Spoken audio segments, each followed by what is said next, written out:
Donc on est dans Apocalypse 8 et je voulais revenir encore une fois sur là où on se trouve, rappeler un petit peu la structure que j'ai rappelé déjà pas mal de fois et vous encourager simplement parce que parfois quand on aborde ce livre de l'Apocalypse, on se dit c'est vraiment trop compliqué, j'y comprends rien, je vais jamais arriver à saisir. Les gens le présentent comme un truc réservé à des érudits. Et on a parlé jusqu'ici de pas mal de choses et on a vu que dans le chapitre 1er, Jean qui voit Jésus dans sa gloire, Jésus lui dicte des choses à écrire et lui dit « Écris ce que tu as vu, ce qui est et ce qui vient ensuite ». Et on avait dit que c'était une sorte de plan du livre qui nous donne les grandes lignes de ce qui se trouve dans ce livre. Et on avait dit que ce que Jean avait vu, c'est la vision de Jésus dans sa gloire. Ce qui est, c'est la question de l'Église, c'est ce qui se trouve des chapitres 2 et 3 du livre de l'Apocalypse. Et ensuite, on avait vu que Jean montait, se retrouvait amené au ciel pour se retrouver devant le trône de Dieu au ciel, chapitre 4, et puis chapitre 5, il voit Jésus aussi qui est là, à côté de Dieu le Père au ciel. On avait parlé de l'enlèvement de l'Église à ce moment-là. Et donc, ensuite, le livre de l'Apocalypse nous donne une description des chapitres 6 à 19 de la période de la tribulation. Et c'est là où nous nous trouvons, nous sommes au milieu de ces événements et il se passe toutes ces choses cataclysmiques pendant cette période de 7 ans. Et le livre de l'Apocalypse, ensuite, on va étudier la suite et il va continuer avec ce qu'on appelle le millénium, Jésus qui revient sur terre, instaurer un royaume qui va durer 1000 ans sur la terre. Et à la fin de ce millénium, encore des batailles et des choses qui vont se produire avant que la fin de notre monde et de ce que nous connaissons arrive et que Dieu instaure de nouveaux cieux, une nouvelle terre et un nouveau Jérusalem. Et ça, décrit, ça vous donne ce qui est décrit et expliqué dans le livre de l'Apocalypse. Ce n'est pas si compliqué que ça au final. Il y a des détails, des symboles, des choses où nous ne savons pas exactement de quoi il s'agit. Mais si déjà vous vous dites, bon, ces choses décrivent à peu près les événements dans ce plan, ça vous donne déjà une facilité de la lecture de ce livre que beaucoup de personnes, beaucoup de chrétiens malheureusement n'ont pas parce qu'ils n'ont pas forcément eu la chance ou le temps d'étudier ce livre. Et donc nous arrivons dans ce chapitre 8, après les chapitres 6, on avait vu qu'au ciel, il y a un rouleau. On avait évoqué le fait qu'il s'agit peut-être du titre de propriété de la terre, que Jean était triste parce que personne ne pouvait l'ouvrir, mais on avait vu que Jésus, l'agneau immolé, est digne d'ouvrir ce rouleau. Et le rouleau est fermé avec 7 sceaux. Et ces 7 sceaux sont ouverts petit à petit. On a vu les 6 premiers sceaux qui avaient été ouverts dans les chapitres 6. Et puis on avait vu la semaine dernière, au chapitre 7, un groupe spécial, c'est 144 000, qui sont, on en avait parlé, des juifs, des hommes juifs, qui ont un rôle spécial à jouer pendant cette période et qui sont mis à part. Et ensuite, on avait vu une grande multitude de personnes qui viennent à la foi en Jésus pendant la période de la tribulation. Et on arrive à l'ouverture du 7e sceau. On peut lire ensemble ce chapitre 8 de l'Apocalypse, si vous voulez vous y tourner avec moi, si vous y êtes déjà. Quand l'agneau ouvrit le 7e sceau, il y eut dans le ciel un silence d'environ une demi-heure. Puis je vis les 7 anges qui se tiennent devant Dieu. 7 trompettes leur furent données.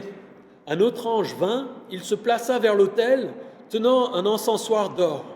On lui donna beaucoup de parfums afin qu'il les offre, avec les prières de tous les saints, sur l'autel d'or qui est devant le trône.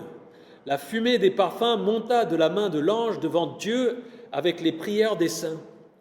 L'ange prit l'encensoir, le remplit du feu de l'autel et le jeta sur la terre. Il y eut alors des coups de tonnerre, des voix, des éclairs et un tremblement de terre. Puis les 7 anges qui avaient les 7 trompettes se préparèrent à en sonner. Le premier sonna de la trompette et de la grêle et du feu mêlé de sang s'abattirent sur la terre. Le tiers de la terre fut brûlé, le tiers des arbres fut brûlé et toute herbe verte fut brûlée. Le deuxième ange sonna de la trompette et quelque chose qui ressemblait à une grande montagne embrasée par le feu fut précipité dans la mer. Le tiers de la mer devint du sang. Le tiers des créatures qui vivaient dans la mer mourut, et le tiers des bateaux fut détruit. Le troisième ange sonna de la trompette, et du ciel tomba une grande étoile qui brûlait comme un flambeau. Elle tomba sur le tiers des fleuves et sur les sources d'eau. Le nom de cette étoile est Absinthe. Le tiers des eaux fut changé en absinthe, et beaucoup d'hommes moururent à cause de ces eaux, parce qu'elles étaient devenues amères. Le quatrième ange sonna de la trompette, et le tiers du soleil fut frappé, ainsi que le tiers de la lune et le tiers des étoiles, de sorte qu'ils s'obscurcirent d'un tiers. Le jour perdit un tiers de sa clarté, et la nuit de même. Je regardai, et j'entendis un aigle qui volait très haut dans le ciel, et qui disait d'une voix forte, « Malheur, malheur, malheur aux habitants de la terre à cause des autres sonneries de trompette, celles que les trois anges vont encore faire retentir. » Amen. Alors on arrive sur cette ouverture du 7e sceau, verset 1, et quand l'agneau ouvre le 7e sceau, il y a dans le ciel un silence d'environ une demi-heure. Et c'est intéressant, ce silence est marquant. On peut se dire que 30 minutes, c'est pas si long que ça, mais si je me tais maintenant pendant 10 minutes, ça va vous sembler très très long. D'habitude, ici, il y a du bruit, c'est très long. Est-ce que quelqu'un a déjà été dans un stade lorsqu'ils font une minute de silence ? Quelque chose dans cette minute de silence, pourtant pas très long, semble très marquant, très solennel, parce qu'on a l'habitude d'avoir du bruit. Et ici, on est devant le trône de Dieu au ciel, où normalement, il y a toujours de la louange, toujours des chants d'adoration. On a vu ces anges dans les chapitres 4 et 5 qui louent le Seigneur. On a vu tous ces refrains de louange dans ces différents chapitres. Et pour une raison ou pour une autre, il y a ce silence d'une demi-heure qui doit être extrêmement marquant, Alors, pourquoi est-ce qu'il y a ce silence ? On n'est pas sûr. Peut-être que les anges se taisent pour entendre les prières des saints qui montent. On a vu des prières dans les passages précédents de la part des martyrs. On a vu des louanges. On a vu ici que les prières des saints montent comme de l'encens. C'est ce verset ici, devant Dieu au ciel. Ou peut-être que c'est un silence d'étonnement, un silence solennel avant ce qui va se produire sur la terre. Face à ce qui va se déverser sur la terre comme un silence de gravité, presque de deuil, où ce qui va se passer est tellement extrême qu'on est silencieux. Et donc en tout cas, il y a ce silence d'environ une demi-heure. Puis verset 2, Jean voit les 7 anges qui se tiennent devant Dieu et on leur donne 7 trompettes. D'après la tradition juive, il y a 7 anges qui se tiennent toujours en présence de Dieu. J'ai trouvé la liste, je trouve que c'est marrant de vous la communiquer. Gabriel, Michel, Uriel, Raphaël, Raguel, Sariel et Rémiel, d'après la tradition juive.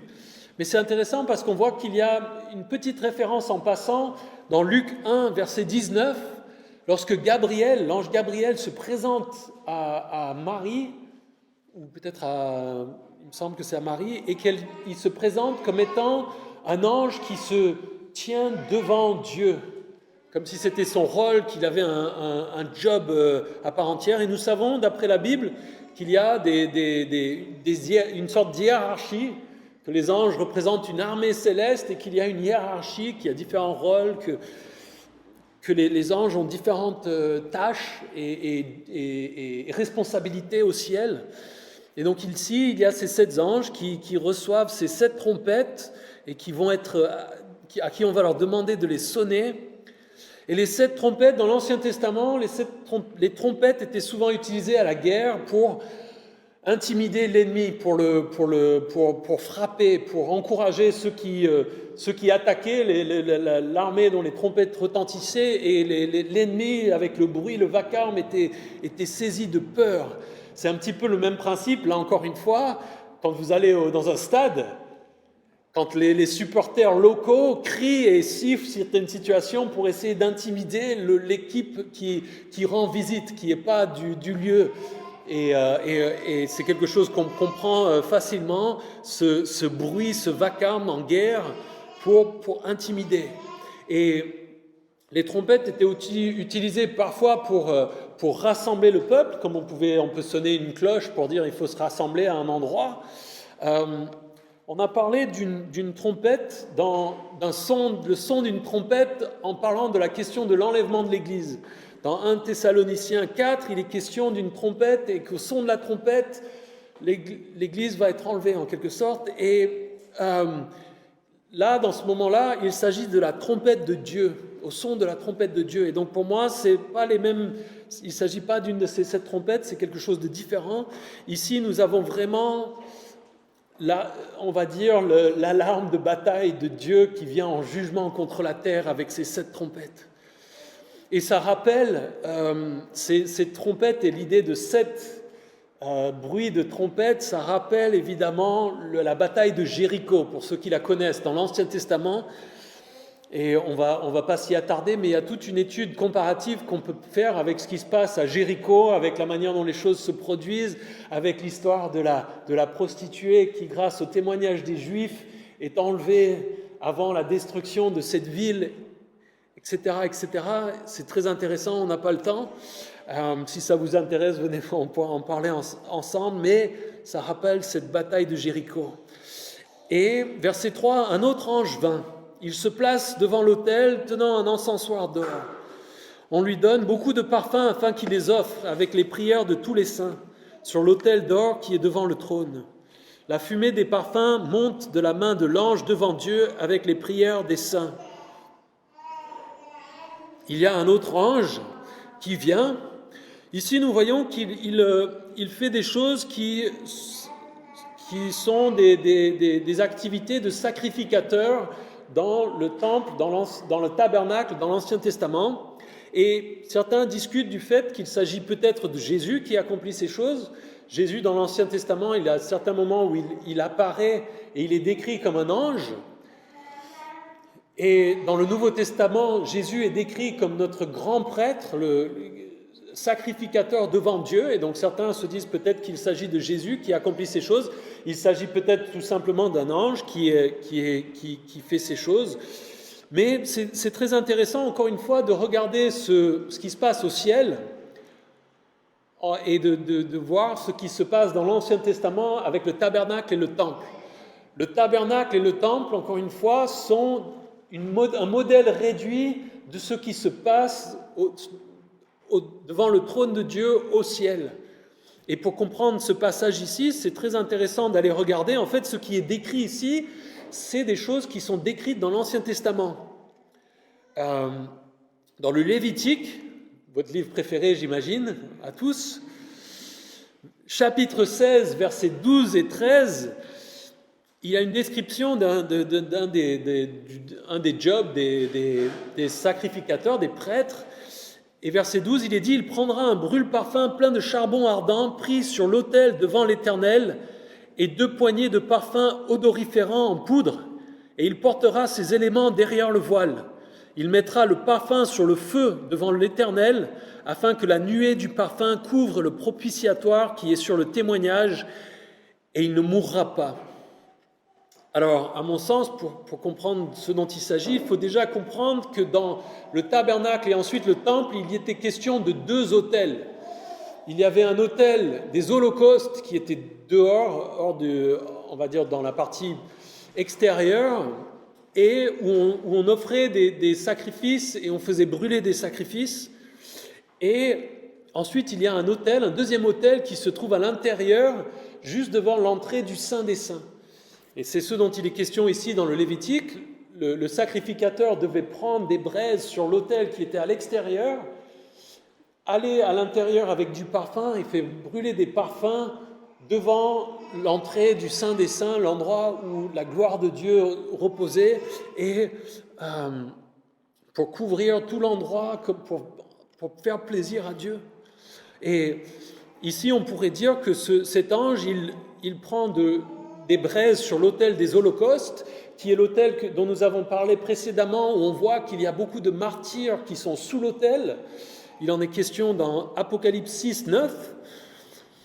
Et qu'il vient prendre de ces braises et qu'ensuite il doit aller sur l'autel des parfums et offrir ses encens. Et il y a cette idée, encore une fois, que nous voyons, nous en avons déjà parlé, de la prière des saints, de ceux qui croient, qui plaît à Dieu, qui est comme une bonne odeur, qui plaît à Dieu, qui est quelque chose qu'il demande, mais qui lui est agréable.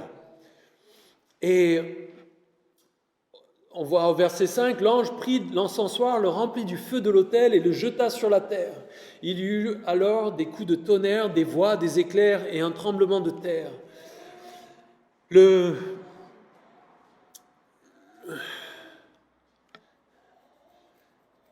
On peut faire beaucoup de remarques et voir certaines choses ici sur la prière. Avant que quoi que ce soit ne se passe après cette ouverture du 7e sceau, il y a l'idée que ces prières sont là et font plaisir à Dieu. Et on voit que c'est comme si il y a cet encens qui est brûlé, il y a ces prières qui viennent se mélanger, et comme si face à Dieu, ces prières s'embrasent et Dieu dit « prends ces choses et renvoie-les en jugement sur la terre ». Et l'idée ici, c'est intéressant, dans Ézéchiel 10, verset 2, Dieu demande à Ézéchiel de faire ce même geste, d'aller prendre des braises et de les jeter par terre comme un symbole du jugement de Dieu à venir. Et ici, il y a cette même chose, avec cet ange qui doit prendre ces braises et les jeter sur terre. Et on voit que c'est lié à la prière des saints. Et c'est très intéressant parce que quand on lit la Bible et quand on pense à nos vies et quand on voit le monde dans lequel on vit, combien de prières est-ce que vous pensez qu'il y a eu au cours des histoires de gens qui disaient à Dieu, « Dieu, pourquoi tu tolères ça? Combien de temps, mon Dieu? Rends la justice, rétablis les choses. » On voit dans tout l'Ancien Testament des prières qui disent « Mais Dieu, pourquoi tu permets ça? Pourquoi tu tolères ça? Pourquoi tu attends?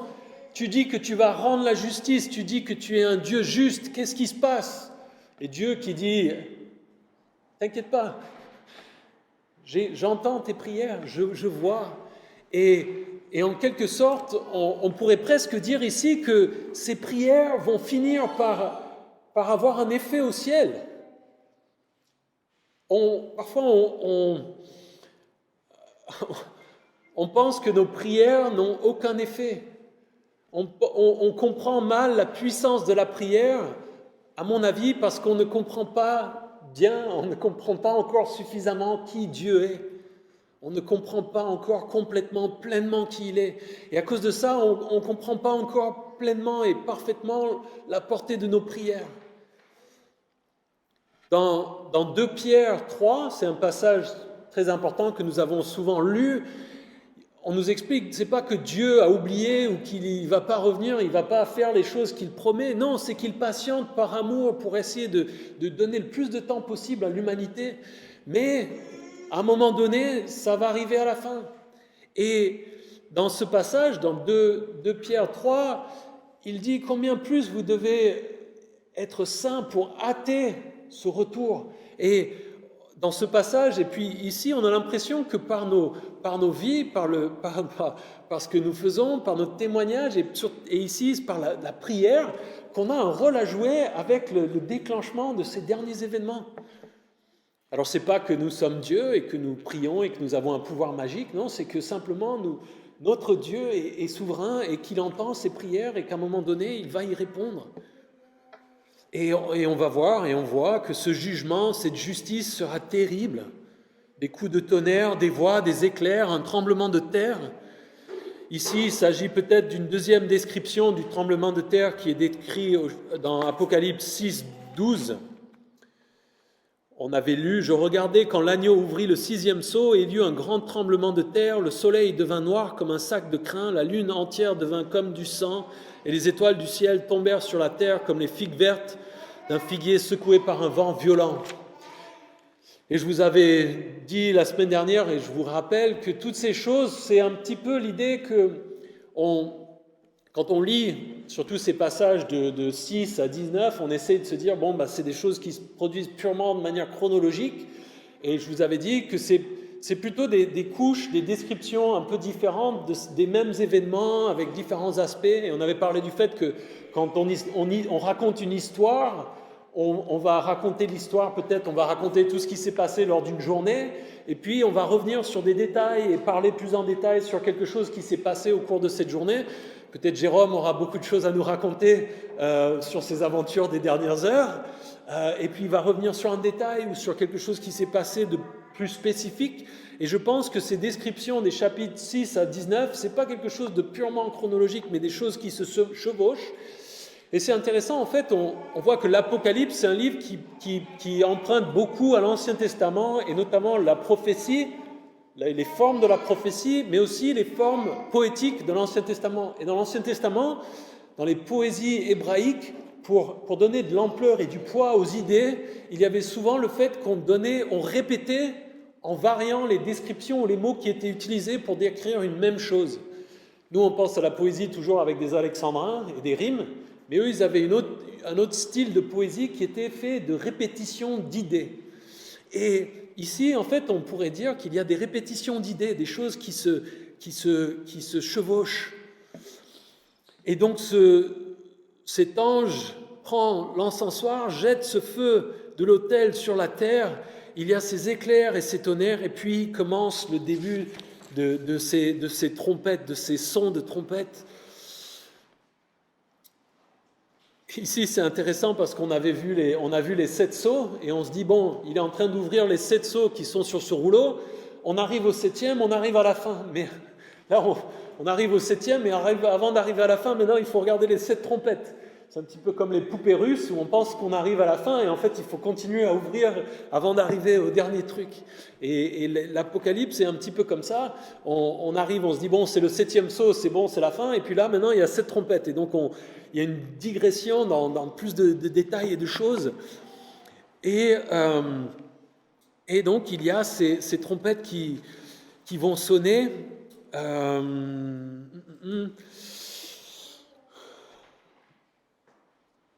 Verset 7. Le premier sonna de la trompette et de la grêle et du feu mêlé de sang s'abattirent sur la terre.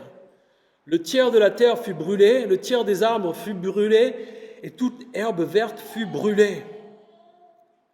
Ce premier ange fait sonner la première trompette et on voit de la grêle, du feu mêlé de sang qui s'abattent sur la terre.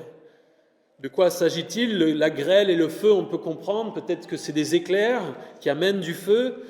Est-ce que le sang, c'est quelque chose de littéral ou est-ce que c'est quelque chose d'une couleur qui fait penser au sang ?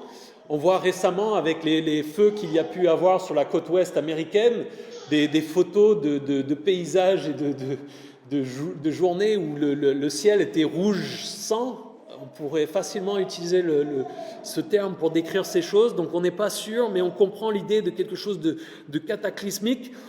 Et ça ressemble, et ces sons de trompette et les cataclysmes qui se produisent rappellent presque mot pour mot les plaies en Égypte qui sont déversées sur le peuple d'Égypte lors de la sortie du peuple d'Israël dans Exode. Je voulais vous le lire, Exode 9, versets 23 à 25. Moïse tendit son bâton vers le ciel et l'Éternel envoya des coups de tonnerre et de la grêle. La foudre s'abattit sur la terre, l'Éternel fit pleuvoir de la grêle sur l'Égypte. Il tomba de la grêle accompagnée de foudre. Elle était tellement forte qu'il n'y en avait pas eu de pareille dans toute l'Égypte depuis qu'elle existe en tant que nation. Et on peut aussi regarder dans Genèse 19, 24, il y a un passage qui décrit quelque chose qui là aussi ressemble presque mot pour mot. Genèse 19, 24, alors l'Éternel fit pleuvoir du soufre et du feu sur Sodome et Gomorrhe. Cela venait du ciel de la part de l'Éternel. Et ici, nous voyons la description, donc ces choses, quelles sont exactement, on n'est pas sûr. A priori, on comprend grêle, feu. Et le tiers de la terre fut brûlé, le tiers des arbres fut brûlé, et toute herbe verte fut brûlée. C'est une catastrophe écologique d'une ampleur que nous ne comprenons pas, que nous n'arrivons pas à saisir. Une destruction inouïe. Un tiers de la végétation sur la planète, en gros, qui est brûlée. Et on se dit, mais comment une telle chose pourrait se produire? Alors, certains pensent à une guerre nucléaire, peut-être. Ça pourrait... malheureusement, quand on parle aux scientifiques, on s'aperçoit que c'est une vraie guerre nucléaire éclatée, que ce genre de choses, finalement, c'est pas si insensé. Où on a parlé au chapitre 6 de l'idée d'une météorite ou d'une astéroïde qui viendrait frapper la Terre, que ce genre de choses pourrait se produire aussi. Ici, avec ces jugements, avec les choses qui se produisent, on ne peut pas non plus écarter l'idée que c'est quelque chose que Dieu fait d'une manière, on va dire, surnaturelle, ou quelque chose d'inexplicable, ou auquel on ne pense pas forcément. On voit dans la suite qu'il semble quand même que les hommes comprennent que c'est un jugement de la part de Dieu, et que ce n'est pas juste un événement naturel, quelque chose de normal qui se produit. On en parlera dans Apocalypse 16 et dans Apocalypse 19. Toujours est-il que c'est une grande catastrophe qui se produit. Ici, avant de passer à la deuxième trompette, je voulais vous mettre en garde contre l'idée des symboles. Nous, on a une approche, on lit ces passages et on part plutôt du principe que c'est quelque chose de littéral. On ne sait pas exactement, mais que c'est quelque chose de littéral. Et certains mouvements d'église au cours de l'histoire et certains mouvements d'église aujourd'hui choisissent d'interpréter ces choses et d'essayer de leur attribuer des symboles. Et je ne peux pas dire avec certitude qu'ils ont tort, mais je trouve que c'est quelque chose de très dangereux et un terrain extrêmement glissant, où on peut se retrouver à faire dire n'importe quoi à la Bible.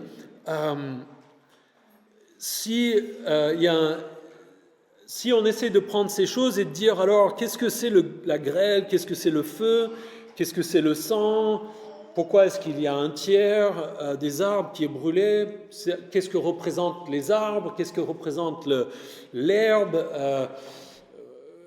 et on voit des personnes qui essaient de dire, ah ben ça c'est tel royaume, ou tel gouvernement, ou telle personne, ou telle armée, ou tel... C'est un petit jeu, en fait, moi je trouve assez marrant dans l'histoire, d'ailleurs, de regarder les commentaires au cours de l'histoire, de regarder tout ce qu'ils ont essayé de mettre sur... de dire, bon, bah, c'est les Goths et les Visigoths qui ont détruit Rome, c'est Napoléon, c'est Hitler, et il y a une liste... Un commentateur disait, que je lisais, disait, si vous ne prenez pas ces choses de manière littérale, alors vous vous lancez sans recours sur une mer infinie de pure conjecture. Peut-être qu'il y a des choses symboliques, mais on ne sait pas. Et si quelqu'un vous dit qu'ils savent exactement ce que c'est, faites attention et prenez-le avec un grain de scepticisme. Nous pouvons y voir des tendances et des symboles, on va en parler tout de suite après, mais je pense qu'il vaut mieux, dans la plupart des cas ici, favoriser l'interprétation littérale. Verset 8, le deuxième ange sonne de la trompette et quelque chose qui ressemble à une grande montagne embrasée par le feu et précipitée dans la mer. Le tiers de la mer devint du sang, le tiers des créatures qui vivaient dans la mer mourut et le tiers des bateaux fut détruit. Cette deuxième trompette sonne et quelque chose comme une grande montagne embrasée vient se précipiter dans la mer. Notez bien ici qu'il s'agit de quelque chose qui est comme une grande montagne, ce n'est pas forcément une montagne. Avec cette imagerie, on peut bien imaginer que si quelqu'un voit une astéroïde qui vient frapper la mer, qu'on pourrait voir ça comme une grande montagne qui vient s'écraser sur la Terre. Encore une fois, l'idée de quelque chose de nucléaire. Quand on voit les champignons atomiques, quelqu'un qui ne sait pas ce que c'est pourrait se dire c'est c'est une montagne embrasée, peut-être autre chose. Mais c'est quelque chose d'extrêmement grave et violent. Ici, encore une fois, avec en gros le tiers de la mer qui est complètement affecté, détruit, les créatures, les bateaux, la mer, un tiers de la mer qui devient du sang.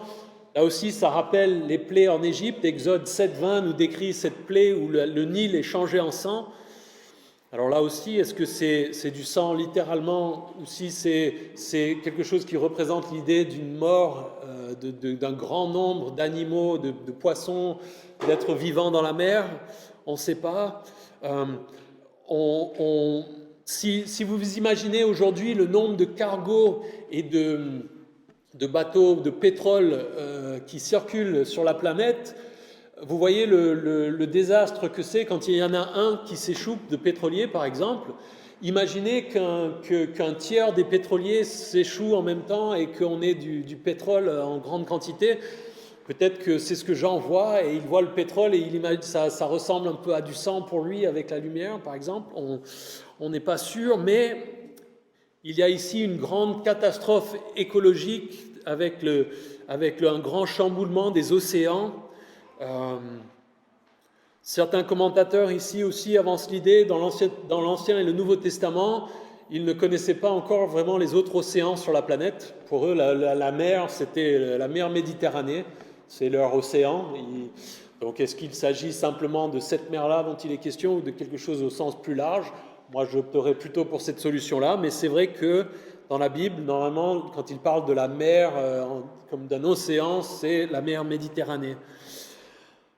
Alors, encore une fois, attention aux symboles.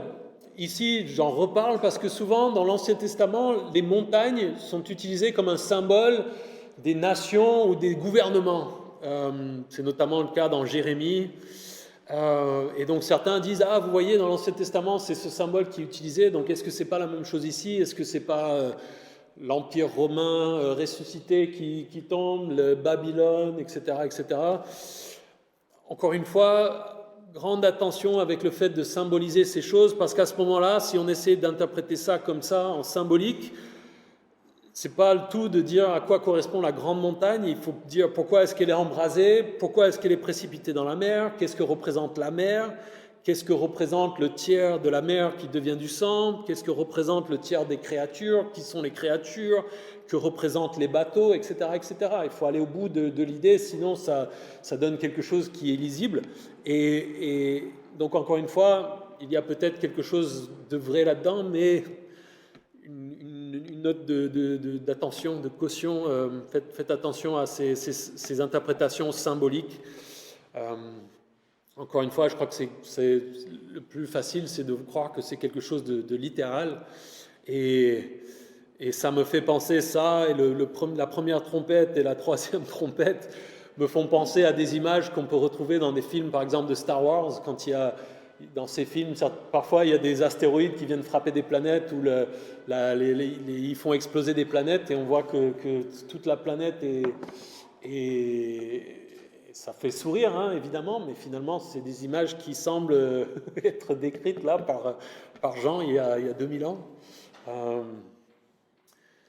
Et donc au verset 10, le troisième ange sonne de la trompette et du ciel tombe une grande étoile qui brûlait comme un flambeau. Elle tomba sur le tiers des fleuves et sur les sources d'eau. Le nom de cette étoile est Absinthe. Le tiers des eaux fut changé en absinthe et beaucoup d'hommes moururent à cause de ces eaux parce qu'elles étaient devenues amères. Une grande étoile qui brûle comme un flambeau qui tombe sur le tiers des fleuves et des sources d'eau.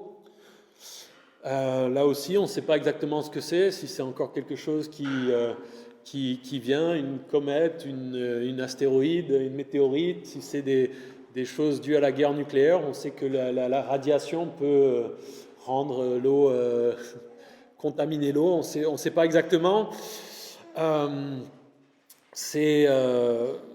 On voit que c'est un chamboulement de l'eau potable pour l'humanité, encore une catastrophe écologique.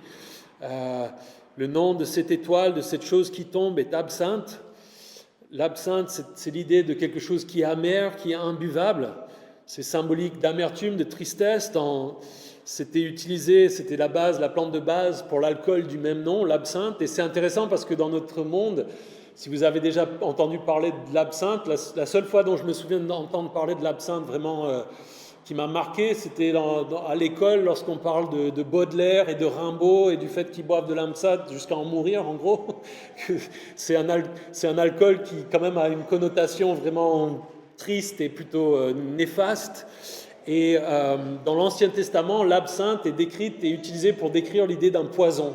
Et ça correspond bien à ce que nous voyons ici avec des hommes qui meurent à cause de ces eaux qu'ils boivent et qu'ils meurent. Et donc c'est encore une grande catastrophe écologique avec les proportions qui restent les mêmes, un tiers. Encore une fois, on n'est pas sûr de comment ça se produit, de ce que ça veut dire exactement. Là aussi, encore une fois, attention aux symboles. C'est marrant parce que, est-ce que vous savez comment se dit absinthe en russe? Je sais que Pierre sait, mais les autres, ça se dit Tchernobyl. Et donc là aussi, les gens qui cherchent les symboles disent « Ah, vous voyez, ça veut dire que c'est la Russie et compagnie et machin. » Là aussi, attention, peut-être que Dieu voulait nous montrer un petit peu ce qui pourrait se produire avec la puissance nucléaire, avec la menace nucléaire, nous mettre en garde, nous explique par avance ce qui va se produire à la fin des temps. On ne sait pas avec certitude, mais on sait que ce sera une grande catastrophe. Et verset 12, le 4e ange sonna de la trompette et le tiers du soleil fut frappé, ainsi que le tiers de la lune et le tiers des étoiles, de sorte qu'ils s'obscurcirent d'un tiers, le jour perdit un tiers de sa clarté et la nuit de même. Le 4e ange sonne de la 4e trompette, le soleil, la lune, les étoiles sont frappés. Là aussi, on ne comprend pas exactement comment ça se produit, qu'est-ce que ça veut dire, est-ce que c'est de la fumée qui recouvre la terre, donc on ne voit plus les astres comme avant, est-ce que c'est quelque chose d'autre? Ça rejoint ce que Jésus dit dans Matthieu 24, 29, « Aussitôt après ces jours de détresse, le soleil s'obscurcira, la lune ne donnera plus sa lumière, les étoiles tomberont du ciel et les puissances célestes seront ébranlées. » C'est une citation d'ailleurs, cette citation de Jésus est une citation double de choses qui sont annoncées dans Ésaïe. Et là aussi, ça rappelle, il y a une des plaies en Égypte, dans Exode 10, 21, qui est l'idée qu'il y a une obscurité qui vient sur le pays d'Égypte. Et ici, on voit ça et on comprend plutôt l'idée que Dieu, en gros, a pris le variateur et a baissé d'un tiers, quoi. On a pleine lumière, plein jour, et puis là, il dit non, je vais baisser d'un tiers. Ils ont perdu un tiers de sa clarté. D'après les commentateurs que j'ai lus, qui essaient de voir avec les traductions et comment on traduit les termes dans le texte original, ils disent qu'il y a plutôt l'idée qu'il y a un tiers du jour et un tiers de la nuit qui se retrouvent dans le noir total, et que c'est un chamboulement, une perturbation du cycle normal que nous connaissons jour et nuit. Et que, en gros, c'est encore une catastrophe, on va dire, écologique, des systèmes naturels dont nous profitons en tant qu'êtres humains et qui sont extrêmement importants pour notre vie sur Terre. Quand on commence à regarder, si vous allez regarder tout ce qui est affecté par la rotation de la Lune autour de la Terre, c'est invraisemblable. Les mers, les marées, je veux dire, il y a des choses, énormément de choses qui sont affectées par ça. La lumière du soleil, si on n'a pas assez de lumière du soleil. Et on voit que c'est intéressant, les scientifiques, en essayant de chercher de la vie dans les planètes avec leurs télescopes, essayent de retrouver des planètes où il y aurait quelques paramètres qui correspondraient à ce qui existe sur Terre et que nous prenons pour argent comptant dans cette vie en tant qu'être humain. Et ici, on a ce cycle de jour et de nuit qui est affecté. Et verset 13, j'en regarde et j'entendis un aigle qui volait très haut dans le ciel et qui disait d'une voix forte, « Malheur, malheur, malheur aux habitants de la terre à cause des hautes sonneries de trompette, celles que les 3 anges vont encore faire retentir. »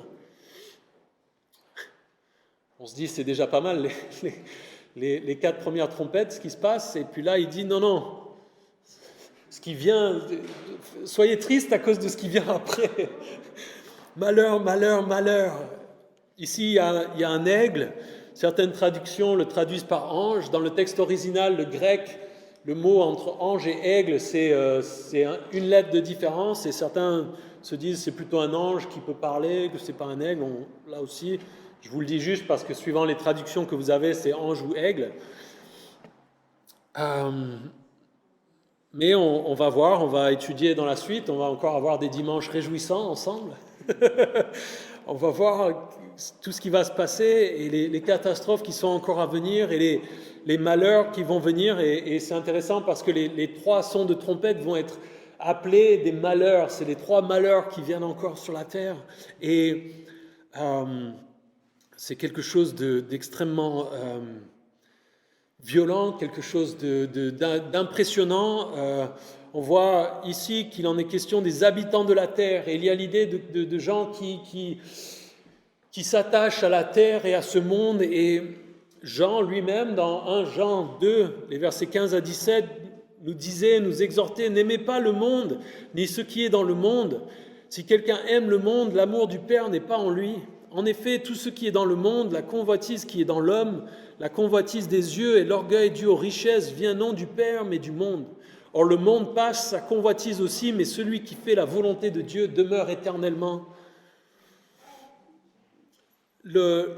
Ces choses vont se produire, cette destruction, je crois fortement, et nous en avons parlé avec l'idée de l'enlèvement de l'Église, que l'Église, Dieu nous dit que les croyants de l'Église ne sont pas destinés à cette colère, à ce jugement, à cette punition, que nous voyons vraiment comme la colère de Dieu, et que donc l'Église, on ne sera pas là pour pour ces choses, et ça devrait être quelque chose qui nous réjouit. C'est pour ça aussi que je trouve que c'est important d'en parler, parce que se dire: Dieu, mais je croyais que j'étais sauvé, tu dis je ne suis pas destiné à ta colère, si je dois encore être présent pour ces choses, finalement, qu'est-ce qu'il en est ?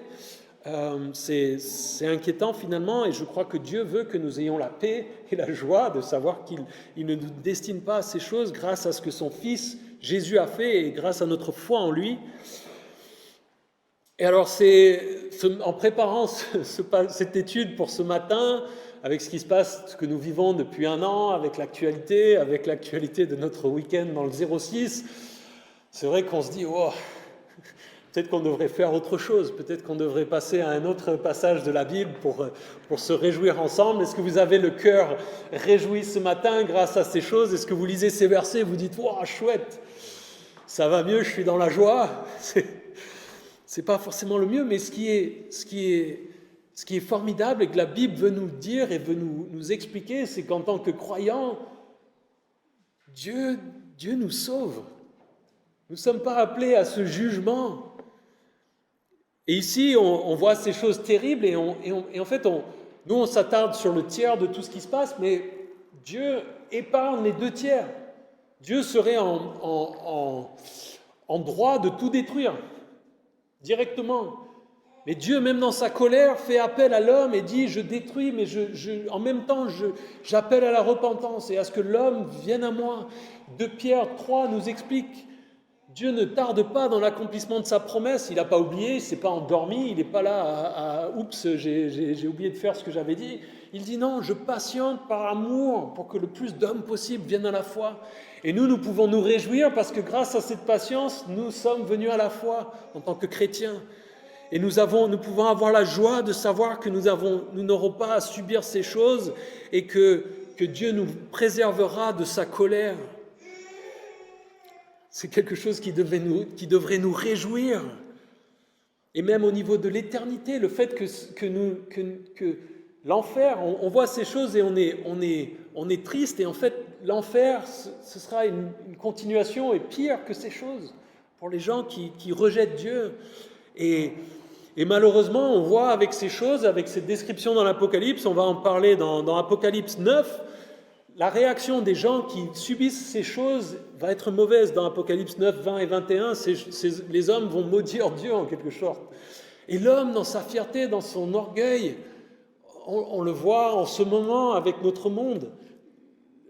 En tant qu'être humain, à la fin du 21e siècle, au début du 21e siècle, on pense qu'on a un orgueil en tant qu'être humain qui est finalement, qui est marrant. Dieu doit se dire, mais ici, ils se prennent pour qui? Il suffit que j'éteigne la lumière, que j'arrête que la Terre tourne, il suffit que j'enlève la Lune, il suffit que j'enlève l'oxygène, s'ils n'ont pas d'eau potable à boire, s'ils n'ont pas un seul de ces trucs, et on est fini, on est terminé, c'est fini. Il n'y a plus de recours, on peut faire tout ce qu'on veut, on peut gémir, on croit parce qu'on a créé des iPhones et qu'on a envoyé un truc sur la Lune, que ça y est. Et on s'aperçoit que les planètes après, on fait des films de science-fiction, on ne pourra pas y aller. C'est trop loin, l'univers est trop grand. L'homme ne peut pas aller voir ces autres planètes, même si on trouve des planètes soi-disant habitables, on ne peut pas y aller.